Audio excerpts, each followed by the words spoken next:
Hello team, welcome to another ATP Geopolitics video with myself, Jonathan MS Pearce. This is the Ukraine War Frontline update for the, well, pretty much the 19th of October 2024 by the time I finish recording this. If you don't know what the lines on my map mean, please check out the key on the screen at the moment.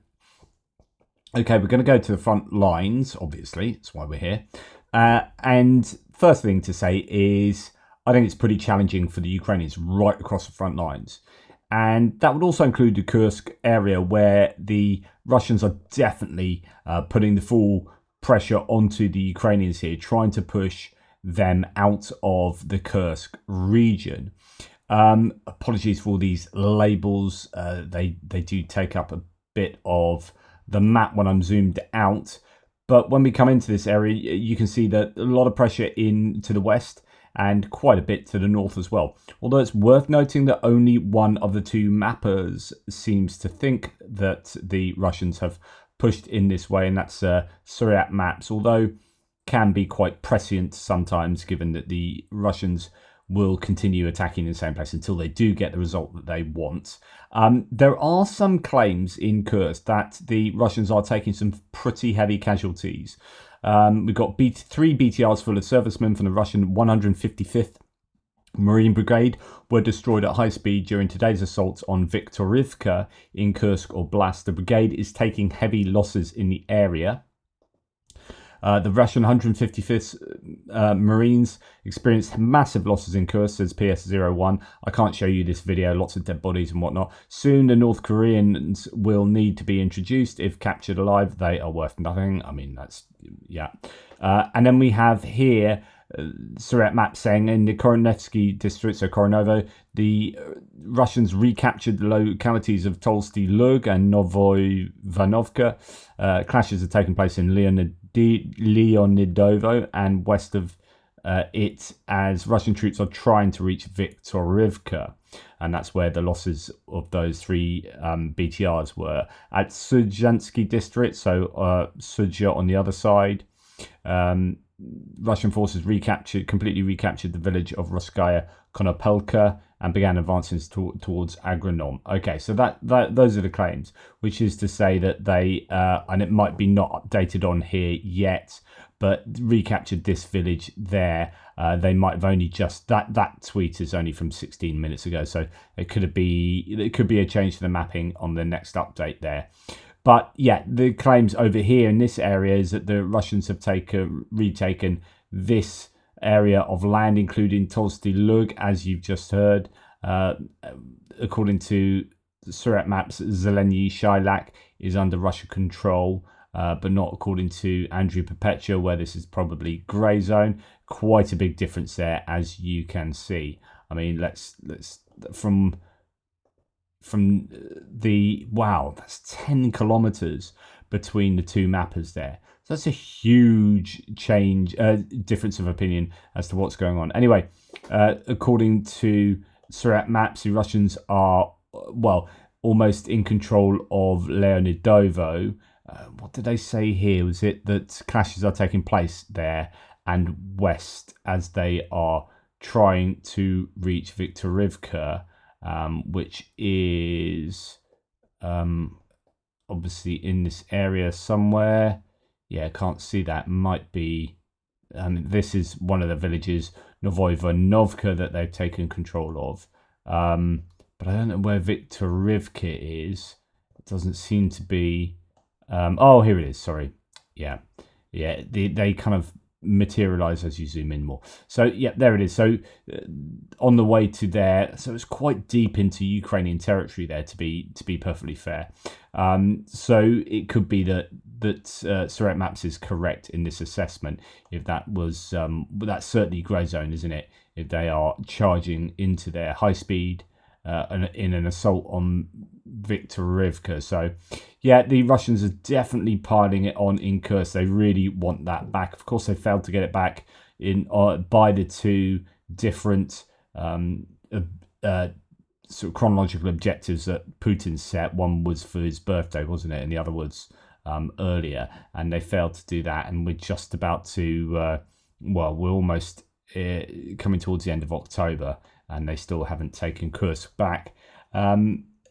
and if they then pull in the North Koreans there, this is where it starts. You start talking about tactical, operational, and strategic. So tactical would be, right, how do we take Viktorivka? Do we use some BTRs to go down this road? And if we are sat on top of this hill, can we, flank it from over there? Okay, that's your tactical. Using some tactics about using the terrain there. Operational would be, okay, what's going on with the whole of the Kursk region here? What are we trying to do? If we take, this village over here, that will enable us to get through up to here, and then we can flank over here. So that's your operational side of things. And strategic is, well, what's our strategy for the whole war? And what's interesting about Kursk is that it actually hit all three.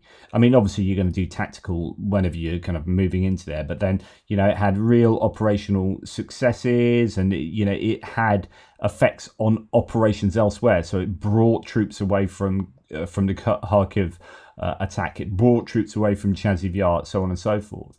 So it had an operational significance elsewhere on the front line, but it also had a strategic significance in bringing troops from, say, the Wagner troops from Mali, and it caused Russia to, bring in conscripts from all over, and then affected how Russia was communicating with the war, and all these kind of much more abstract, one could argue, strategic implications.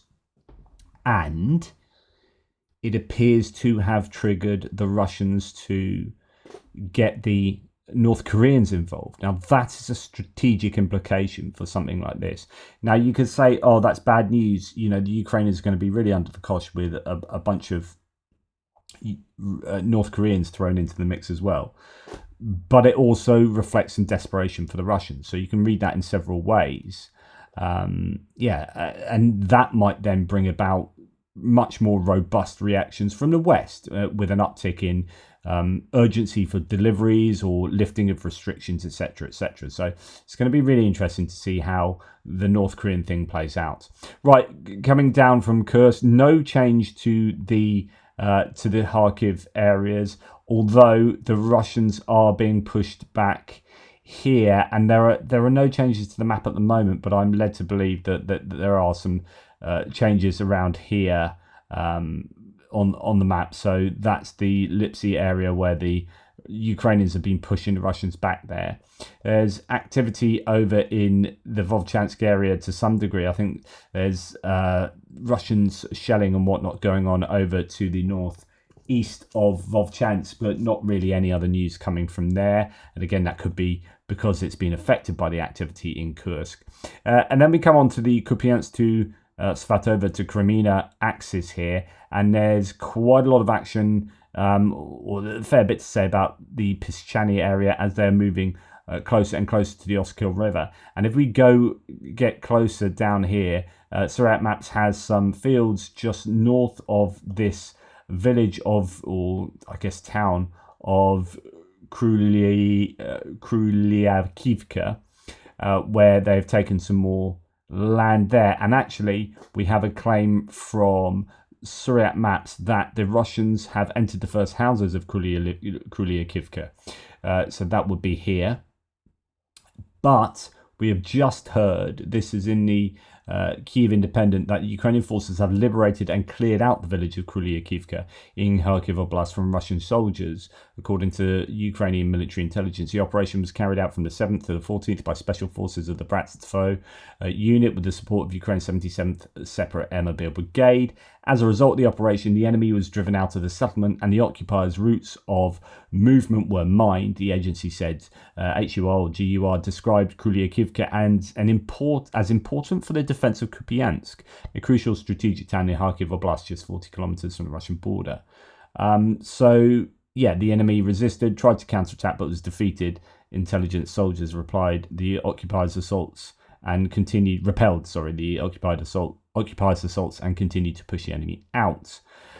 Interesting that this is seen as important for the defense of Kupiansk, and I guess keeping them away from the Oskil River will ultimately help the Ukrainians keep defending anywhere along here because you don't want the Russians to get to the west of that river, and there's a large area of land between Kupiansk and where we're talking about, but still interesting that those two are linked.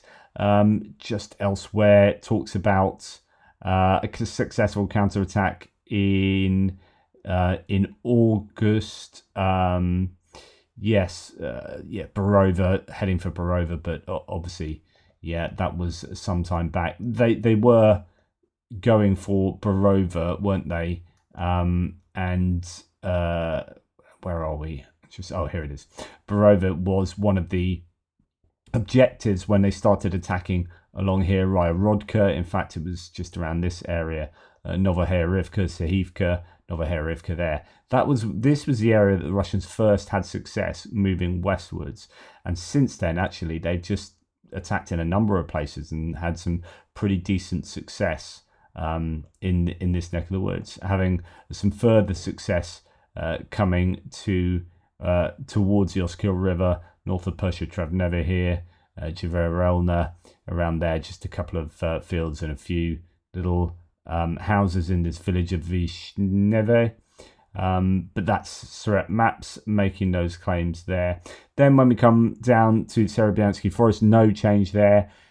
No change in the Seversk front line, but the Russians are possibly in control of around 50% of Nokomianska, which is this settlement here. No more than 50% is claimed. That's not quite actually what's mapped here. So Andrew Perpetua on his live stream tonight, he did a quick live stream saying there's fighting north of there, and which is probably around there, to be fair. But it is. The Russians are certainly putting in the effort around here. I do think they lost quite a bit of equipment. It might have been an attack along here, actually. I think there's some video footage of them losing a fair amount there. And then no other change to this first front line. I'm slightly worried, to be honest. There's a little bit of... there are some changes to Surret Maps. I think they've made some changes just after I've done the update for the map. So that actually they're saying there's a little bit of a change as well in the Nevska area here. So anyway, just to say, south of Nevska, just here. So they've taken some fields there, according to Surret Maps, but I don't have that updated in my map because it's they've just done that. Okay, Chasiv is a little bit of a worry now. Andrew was saying that, Andrew Perpetua on his live stream, that actually, if the Ukrainians really did want to, they could counterattack. It wouldn't be too difficult for them to counterattack and take the land back around here, but it depends what resources they have, so on and so forth. But Surret Map saying there are some gains within Chasiv Yar, like you haven't seen any movement here for some time, and now finally a bit of gain there. Andrew Perpetua has pushed them right up to the canal and then over the canal here. That's for the first time. He's acknowledged that the Russians do control some of the settlement to the west of the canal. That's definitely worrying there. And then some gains further to the south, which Andrew has got, but his changes are to the grey zone around there. And in fact, he might have updated his map since I've done my one as well. So it's going to be interesting tomorrow to see what changes there are around here, because the Russians are moving down this road, the Ivanivska road. The one, was it the road that was called the Road of Life, I think, when they were defending Bakhmut, because this is one of the main routes into Bakhmut. I don't know if I've got all of the things showing here, so let's see. Layers, everything. No, I haven't. Right, yes, as you can see there, that road is super important. That makes everything so much clearer. Anyway, the Russians are moving along there and as well into Chasiv Yar. So this is kind of what we were expecting probably 2 months ago. And it's now happening after. So they were supposed to, well, I said 3 months ago, actually. They're supposed to have taken Chasiv Yar by the end of summer. And now they're only just starting to, get some purchase within some of the outer areas of Chasiv, but it's certainly a little bit worrying there. As Euromaidan Press says, Russian troops are ramping up attacks on the strategically vital town of Chasiv in Donetsk Oblast. Of course, strategically is an incorrect use of that word there as a military term. It's an operationally, I think, significant town at most. City is key for Russian forces to launch offensives on Ukrainian cities, including Kramatorsk and Sloviansk. This is broadly correct. You want to have the fighting here because if it's not there, it's taking place at Konstantinivka, which is one of your main areas on this semicircle. Kramatorsk, Druzhkivka, and Konstantinivka there. So you really want to be fighting at Chasiv Yar because that's keeping the Russians at bay there. Okay, then when we come down, we can see that in the Toretsk area, the Russians have made some gains, according to Andrew Perpetua, but actually it's more pulling that in line with what Serebriansky had already claimed. And so you could argue that actually it's somewhat stable. It's certainly a lot more stable there than it was in Toretsk. The gains there aren't as widespread. Same for New York as well. They aren't as widespread or as rapid as they certainly were initially. And then again, no change to the north of the Pokrovsk front, no particular change to this northwestern side, and that's primarily because that's where one of the major trench lines is there. That's what's keeping the Russians at bay in that area. But there is an awful lot of work to surround Saladovo here. So Saladovo is this fairly sizable town there that the Russians are at the moment having more success in trying to encircle it from the south. They are also trying from the north as well, but more limited gains there, some, as Andrew Perpetua has shown. But it seems to be more about this area. So I think, there's going to be there is serious fighting around there. That's a really tough neck of the woods. As you can see, it really is very much surrounded. And then, further gains for the Russians in and around that area, and then a little bit further south as well. In a few tree lines around some of these settlements. This was that looks like a sort of mining area, and it was Ukrainsk, just southwest of Ukrainsk, and then also kind of filling in some of this pocket of Ukrainian controlled land there that is itself fairly surrounded as the Russians are moving towards Kharkiv. And again, Kharkiv, this is a huge objective for the Russians, and they're creeping closer and closer towards it. Surat Maps and Andrew Perpetua having already shown that they've taken the first sort of village along that Vovcha River as it turns into a sort of reservoir there as they move then towards Kharkiv. But the gains in the last 24 hours fairly significant. From both mappers, really. Andrew Perpetua slightly behind Surat Maps in terms of what the claims are, but still, both of them moving about the same amount of land, taking really quite a bit there. For Surat Maps, that's a good 2.5 kilometers at most, and that's creeping towards Kharkiv. Definitely a worry for the Ukrainians, and then actually not too much other gains for the Russians, which is good news for the Ukrainians, that's for sure. They are moving really to the west of Konstantinivka. There was some pretty heavy footage coming out of Konstantinivka over the last couple of days. Just some basic combing operations. Don't really need to talk through that. Some heavy fighting around Konstantinivka and some small gains for the Russians there. No change to the Zaporizhzhia front line. However, there has been this claim over the last 24 hours or so. A new Russian offensive could occur next week, says Petro Andriushchenko, the advisor to the mayor of Mariupol. Preparations are underway at Russian military camps near Mariupol and Berdyansk. Quote, they're in an active preparation phase, gathering forces for an offensive that could start as early as next week. I don't know about the accuracy of those claims, but the Russians they just seem to be eminently able to grab human beings from wherever, and even if they're not particularly well trained or particularly well equipped in the main, they can still gather them and throw them at the Ukrainians. It'll be amazing if they can launch another sort of offensive, if that is true. I mean, I have no idea of the accuracy of these claims, but if they can do that, it does go to show,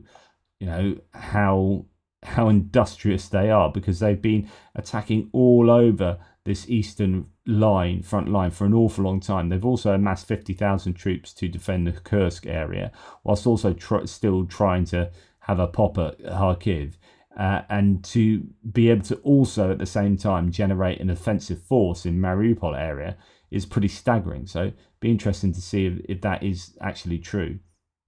Anyway, that's enough from me. There's obviously a lot of talk today about North Korea. There's another bit of footage that's just come out of the Koreans in a Russian barracks.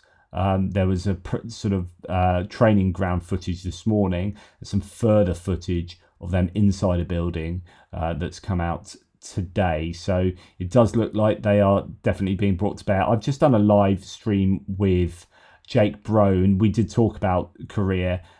So please check that out.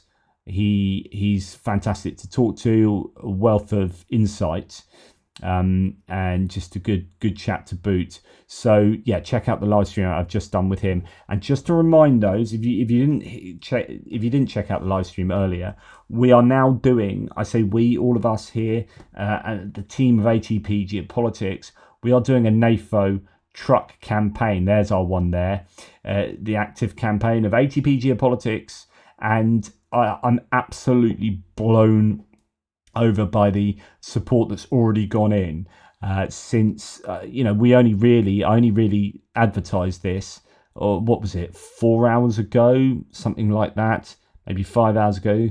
5,150 euros already of the 19,000 there. So that's fantastic. And I'm going to do a live and donate money myself, obviously, to that. And hopefully we can raise a truck for the 2nd National Guards unit. The 12th, sorry, NGU, 12th National Guards unit. Just to let you know about the NAFO badge there. So it says 69th Sniffing Brigade, ATP Geopolitics, and the team community are obsessed with doing what is right for Ukraine. Truth and accuracy are vital ideals to cling to in a war that rages from the battlefield to our minds. Epistemology is a study of knowledge and truth as seen on the patch, and the truth of the matter is that the brave men and women of Ukraine are fighting for their and our freedom. This campaign is to help provide the 12th National Guards unit with a much needed truck, Slava Ukraini, and we have their that's about the NAFO truck, and here is the unit themselves making a short appeal. Розділ 12-та бригада НГО «Азов» має потребу в автівках класу пікап. Для виконання бойового завдання це евакуація полеглих і поранених побратимів, доставка БК і життєважливого провіанту. Разом до перемоги! Excellent stuff. So that's really great. Now, this patch, as you can see there, that if you donate enough to the cause, you do get sent a patch. Just to give you a bit of an understanding of why we designed it like this. Epistemology is a study of truth and knowledge, and obviously it's all about accuracy and telling you what is true. So 42nd being Hitchhiker's Guide to the Galaxy, Douglas Adams. It's the meaning of life. 42. You've got the world, geopolitics. You've got a wreath that also has meaning, and a book, obviously, for knowledge, and we've got a nice medical symbol there. It's like the rod of Asclepius, that's to represent Pete the medic, obviously, who passed, and then you've got the old compass star there that you'd see in the NATO flag, and all sorts of little bits and pieces in there. So thank you so much to Chris who designed that. Thank you for JR, who's basically made this happen. And a big thanks to Rick the Ukrainian, who's done a lot of work and help behind the scenes in helping us get this up and running. So really big thanks to Rick there. Anyway, that is happening. So please check it out and help contribute if you can, if you're willing and able. In the meantime, you take care, and I'll speak to you over the weekend at various points. It's going to be a busy weekend. One of my boys is running 5K because he's only 14. He's not allowed to do the full one. So he's running 5K for the Great South Run. Yeah, it's so it's going to be a bit busy this weekend. Anyway, take care and speak to you soon.